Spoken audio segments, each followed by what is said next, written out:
ब्रह्म मुहूर्त, ध्यान उपरांत सत्संग। आदिगुरु शंकराचार्य जी द्वारा रचित आत्मबोध श्लोक नंबर 9 आपके समक्ष।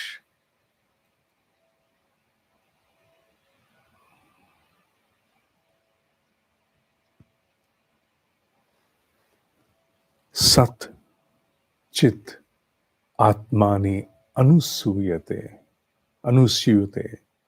नित्ये विष्णु प्रकल्पिता व्यक्तयो विविधा सर्वा हाट के कटकादिवत।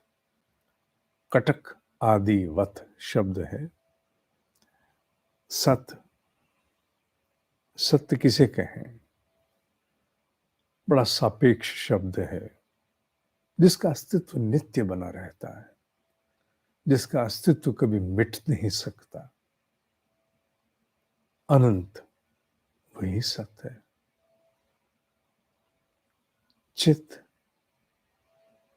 या चिद क्या है? सजगता, चेतना।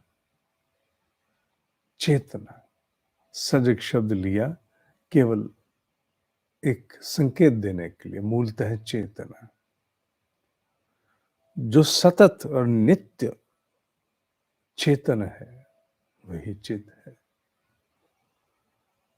आत्मानी, आत्मा रूप, वो सर्वव्याप्त है। अनुसूयते, सर्वव्याप्त है, कोई स्थान नहीं है। नित्य विष्णु प्रकल्पिता।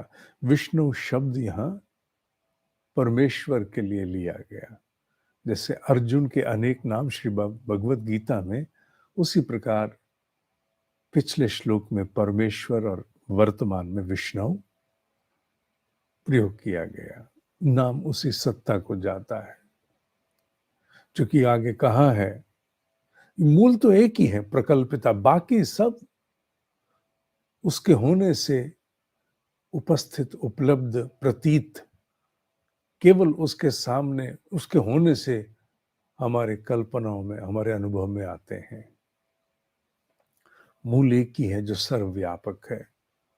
एक प्रकार से चेतना की व्याख्या ब्रह्म की व्याख्या दी जा रही है, एक प्रकार से, कि उसका अस्तित्व नित्य है, वो नित्य चेतन है। आत्मा स्वरूप वो सर्वव्याप्त है। उसी परम सत्ता के होने से बाकी सब कुछ प्रतीति में आता है। व्यक्तयो विविधा सर्वा, नाना प्रकार से व्यक्त होता है सब। जैसे हाट के कटक आदि वत, जैसे स्वर्ण के अनेक आभूषण मूलतः बने तो स्वर्ण से ही हैं, और तो किसी से नहीं बने। गला दीजिए तो सब सोना हो जाता है, दोष हटा दें तो, खोट हटा के सब सोना। सोने से ही बनते हैं, गलाने पर सोना ही हो जाते हैं। मूल क्या है? सोना। ठीक उसी प्रकार मूल वही सजगता है, वही ईश्वरीय सत्ता मूल है। केवल उसमें से उत्पन्न होने वाली विविध प्रकार की प्रतीतियां हैं, प्रोजेक्शंस हैं। वही है जो नित्य है। ना केवल उसका अस्तित्व नित्य है, पर वो नित्य चेतन भी है। वो परिवर्तनों से परे है, उसमें कोई परिवर्तन संभव नहीं है। चेतना से कुछ नहीं निकाल सकते और कुछ नहीं डाल सकते। आत्मा वो परिपूर्ण है, नित्य है, चेतन है और व्याप्त है। इसीलिए जैसे जैसे साधनाएं आगे बढ़ती हैं और साधक अपने भीतर, अपने हृदय में, अपनी छाती में, अपने मस्तिष्क में एक प्रकार का विस्तार अनुभव करने लगता है। उसे लगता है जैसे मैं फैल रहा हूं, बढ़ रहा हूं। शरीर के स्तर पर भी लगता है, फैलता नहीं है वो वैसे शरीर से, वो उतना ही रहता है, पर एक अनुभूति आती है फैलाव की। विस्तार की, और साथ ही साथ आप दूसरे के भाव को भी समझना आरंभ कर देते हो। इसका अर्थ ये नहीं कि आप लड़ते नहीं हो फिर, वो सब तो सामान्य लोकाचार में ऐसे ही चलता है, उसमें कोई विशेष वो नहीं परिवर्तन आएगा, पर आप दूसरे के भाव का हृदय से समाहन करते हो, समझने लगते हो। यू ट्राई अंडरस्टैंडिंग अदर्स मोर। ये व्याप्ति का ही स्वरूप है, ये व्याप्ति का ही स्वरूप है, जो धीरे धीरे जैसे जैसे आत्मा की ओर हमारी निकटता बढ़ती है, आवरण शक्ति की पकड़ ढीली पड़ती है, वैसे वैसे एक व्यापकता आती है। हम अभी उसे आंशिक अनुभव करते हैं, कभी करते हैं, कभी छिटक जाता है अनुभव, पर ब्रह्म ऋषि उसी अवस्था में ही रहते हैं, इसलिए उनकी व्याप्ति काल से भी परे अब ब्रह्मांडों में हो जाती है।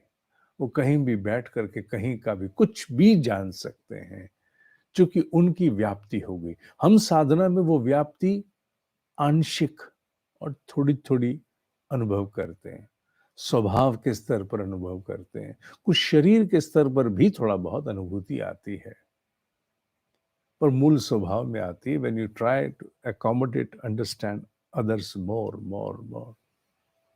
व्यवहार बाहर से सामान्य रहेगा, मैंने ये नहीं कहा कि आप क्रोध होने पर झगड़ा नहीं करोगे, आप ऐसे ही करोगे, पर आप मूल में कहीं समझ चुके हो, बात को जल्दी छोड़ दोगे, इसीलिए क्योंकि आप में व्यापकता आ गई है, अनुसीवते व्यापकता आ गई है, आप व्याप्त होना आरंभ हो गए, क्यों? क्योंकि आवरण शक्ति की पकड़ ढीली हो गई है।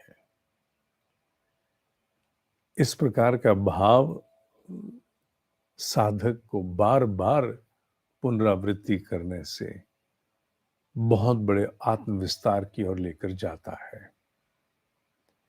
इस ज्ञान से, इसे अनेक रूपों में नित्य प्रति सुनने से आत्मबोध की ओर कदम बढ़ते हैं।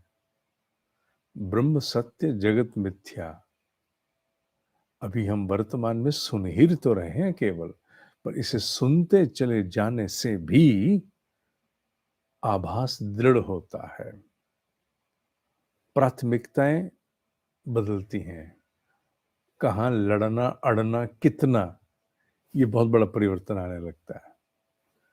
कहाँ लड़ना अड़ना कितना, ये बहुत बड़ा परिवर्तन एक साधक में होता है। जहां पहले बहुत लंबे संग्राम होते थे विषयों पर, वो संग्राम होते हैं पर अवधि कम होने लगती है।